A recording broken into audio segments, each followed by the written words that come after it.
At last, it's turning, but it's under its own power. And no more noises. All the seats is up, all the railings is on. There's just one seat we must still turn around. That one. But the other ones, yeah, there's 3 seats we must just turn around. And that's a minor issue. But it's done.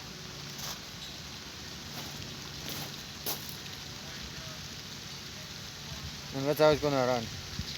It's about 3 minutes for one lap. If you from down here until down again, it's about 3 minutes. So